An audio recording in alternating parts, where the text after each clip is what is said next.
Hey, what's up everybody? Crapgamer here, Crapgamer Reviews. As always, thanks for taking time to check it out. I appreciate it. Today I'm going to be doing my top 5 most disappointing games of 2016. It's the end of the year, and so we were always hyped up during the year with games that are coming out, and then we get really excited, and then we get the games and we play them, and they're not exactly what we expected, or they let us down in multiple different ways. And here's the list of top 5 games that I felt personally let me down. Your list may be different than mine, but this is my own personal list. And again, these are only games that I was able to play, so don't expect like Star Fox, Wii U in here or anything like that, because quite honestly I didn't play that game. But this is just personal list. You might feel different. It's opinions at the end of the day, but here's my list. Number 5, which would be The Division. Yes, a lot of people like this game. I liked this game tremendously when it came out, gave it a really good review, but then literally I think within the first 10 days to 15 days I was off the game and haven't been back since.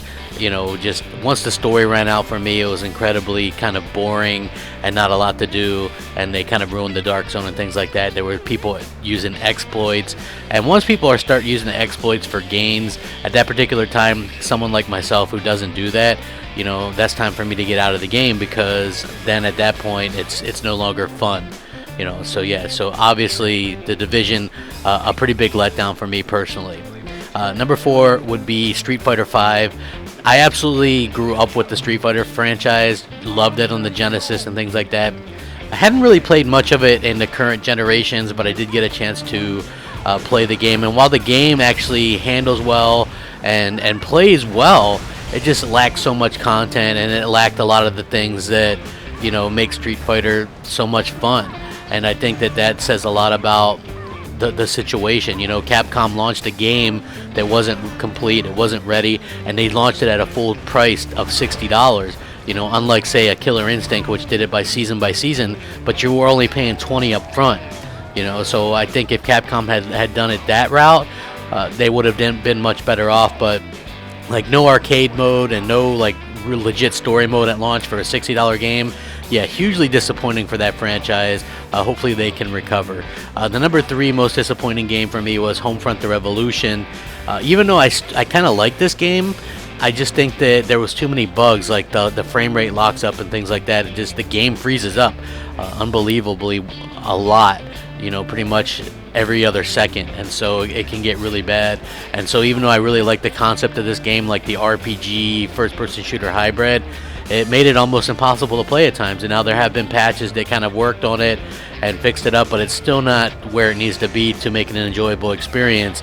And so, Homefront The Revolution lands at number 3. Number 2, Deus Ex Mankind Divided. I know this is going to be a strange one because this game has been pretty well received. And again, it's just personal choices. For me, I didn't like it. I thought there was too much like hacking involved and things like that, and the difficulty. And I didn't like the option to only be like the first person mode. I feel like the game would play much better as a third person, and it does go into the third person for different times and stuff like that, and so I think that would be cool. But just for me, maybe it's just that it's not my type of game, but this game absolutely is one of the worst games that I played this year. I didn't have fun with it, and I'm sorry if you don't agree with that. Jamie Moran, I know you love this game and franchise, but I guess it's just not for me. Number 1 would be No Man's Sky. Obviously, this game was hyped to no end. I thought it would be cool if you could just like explore, the cosmos and things like that. But the way they presented what you were going to be able to do made it seem like a game that was going to be a lot better than it actually ended up being.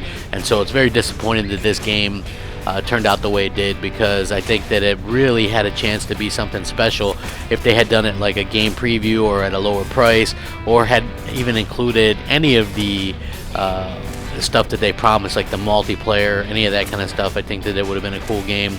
But as it is, it stands as probably the biggest disappointment of 2016, and maybe one of the biggest disappointments in gaming of all time.